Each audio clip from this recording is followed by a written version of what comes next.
Praise the Lord. Praise the Lord. Hallelujah. Hallelujah. God is great God is and we are small. ఏవైనా పెద్ద సమస్యలు కనుక ఉంటే వాటిని ప్రభు దగ్గరికి తెస్తే అవి చిన్న సమస్యలు అవుతాయి.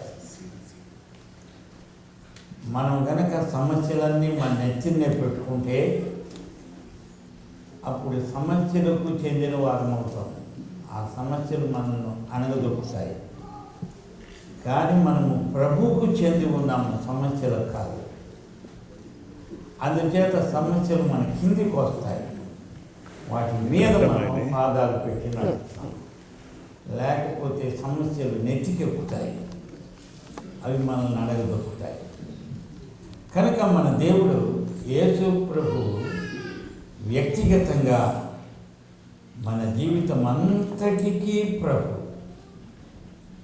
జీవితంలో ఒక భాగాన్ని కాదు, మొత్తం జీవితానికి, అవర్ టోటల్ లైఫ్ మొత్తానికి ఆయన ప్రభు. అందుచేత ఆయనదే సర్వాధికారం. ఆయన అన్నం తినమంటే తింటాము, మానేయమంటే మానేస్తాము.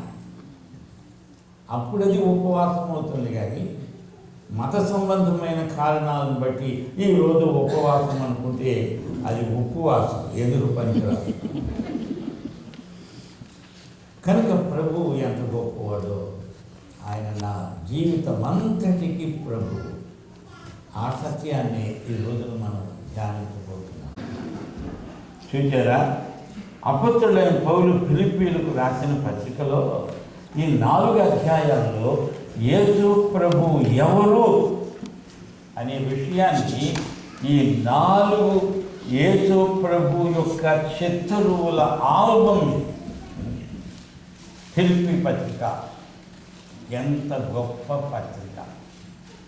పౌలు గారు రాశారు, చెరసాలలో ఉండి రాశారు. ఎలా రాశారు ఏమో. చెరసాలలో ఉండి అందరూ ఆనందించండరా అంటున్నాడు. 2 చేతులు సంఖ్యలతో కట్టి వేయబడి ఉన్నప్పుడు కళాన్ని ఆ 2 చేతుల మధ్య ఎలా ఇరికించుకొని రాశాడు ఏమో. ఒకవేళ నీవైతే ఆ పరిస్థితిలో ఉంటే ఆనందించు అని చెప్పగలవా? నీవు ఏడుస్తావు, అందరినీ ఏడిపిస్తావు. ఇక్కడ పౌలు ప్రతి అధ్యాయంలో యేసు ప్రభు ఎవరు ఫిలిప్పీ పత్రిక మొదటి అధ్యాయంలో యేసు ప్రభు మన జీవితంలో ప్రతి సంభవానికి దేవుడు. He is the God of happening. What ever happens in my life, Jesus is my God. He is the God of happening. మనకు ఏం సంభవిస్తోంది, దాని అంతలో అది సంభవించదు.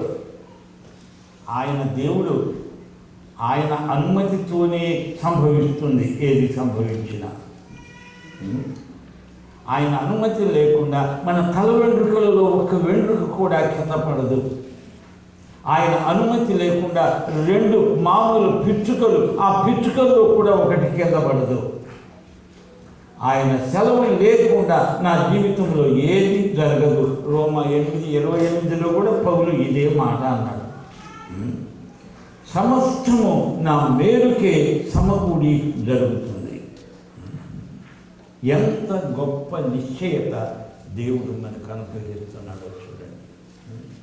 I belong to Jesus, therefore no matter what happens, it happens with his permission.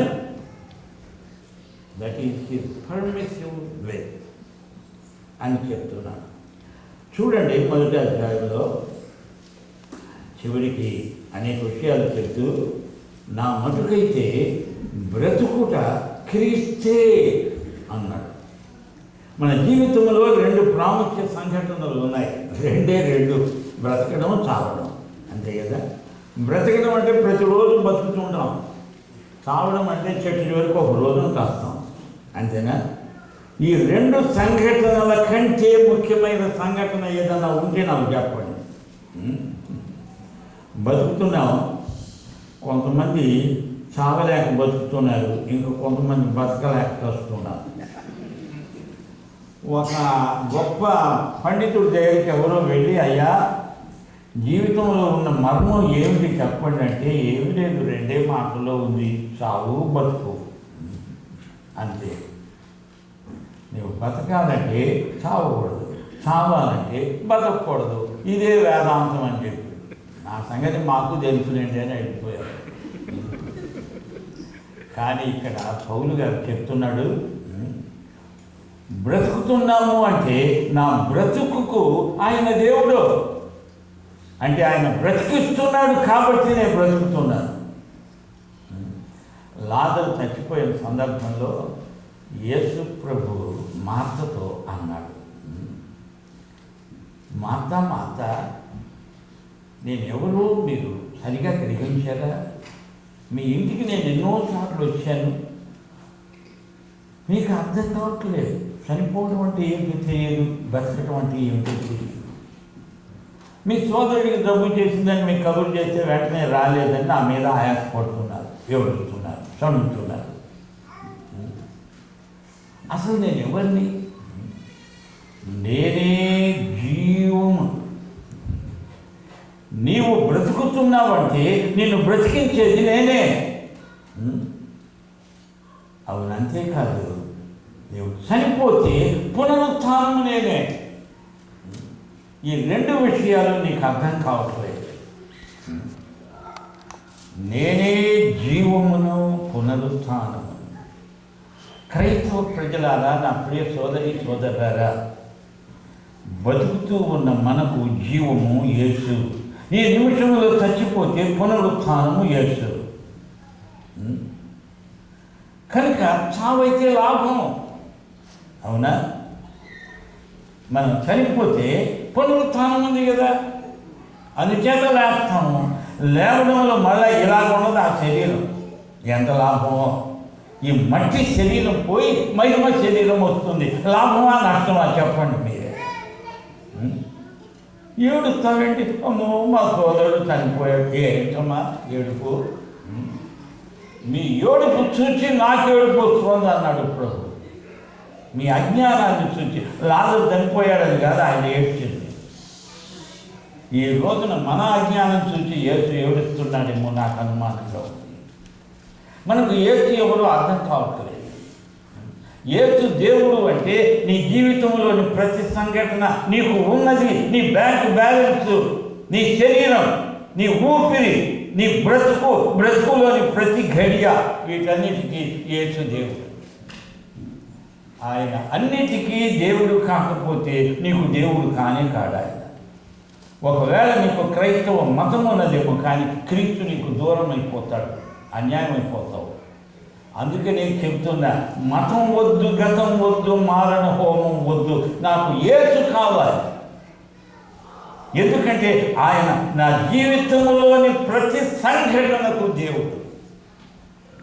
Is my God, my lord, my saviour. మన భారతదేశంలో ఇప్పుడు ఇదే నినాదం. మన దేశానికి యేసు కావాలి, క్రైస్తవ మతం కాదు. మతాలు బోలెడన్ని ఉన్నాయి. There are legions of religion, but there is only one Jesus. Our country needs Jesus. కొంతమంది మతపు మాటలు మాట్లాడడం నేర్చుకున్నారు, మతపు భాష మాట్లాడతారు.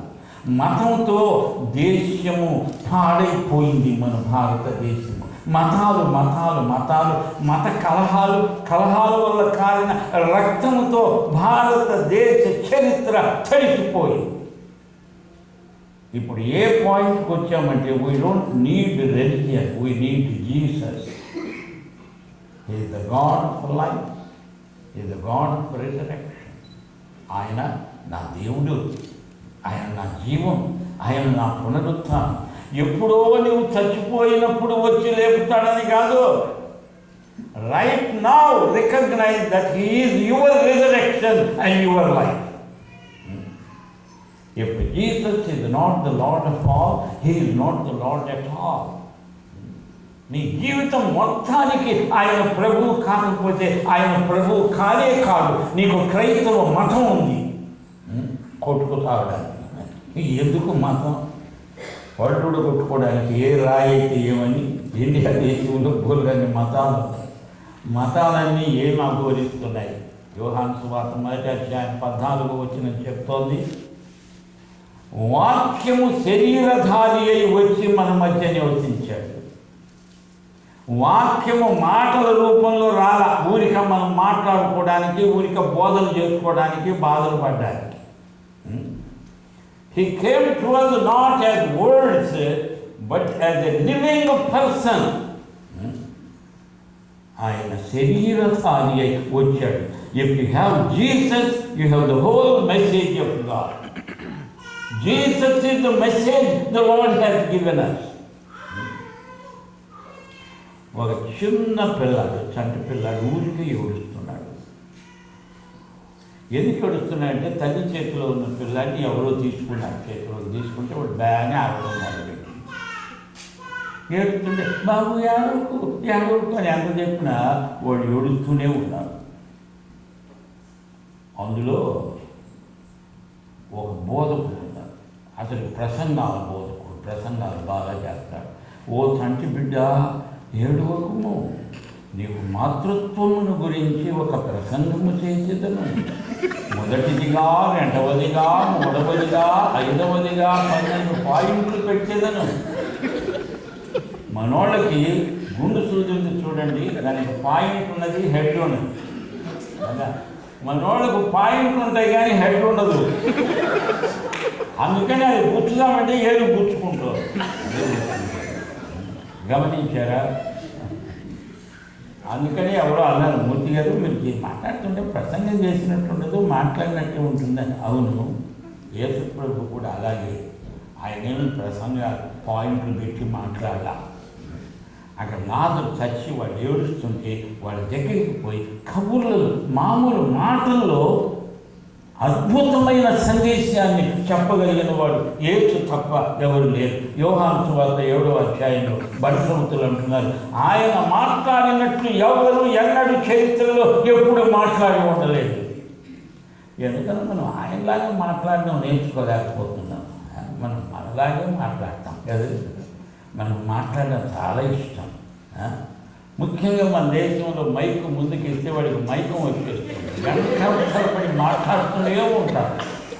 అవతల వాడు వింటున్నారా లేదా అని మనకి ఏం పట్టదు. నాకు ఎంత తెలుసునో చూడు అని అనుకో. Oh Lord Jesus, how great you are. చూడండి, నా జీవితంలో బ్రతకడం, చావు, ఈ రెండింటినీ ఒక తోట పెట్టి చూస్తే చావు ఇంకా లాభం. బ్రతకడం అంటే క్రీస్తే. నేను క్రీస్తును బతుకుతున్నాను, క్రీస్తును మాట్లాడుతున్నాను, క్రీస్తును కమ్యూనికేట్ చేస్తున్నాను. క్రీస్తును గురించి కాదు.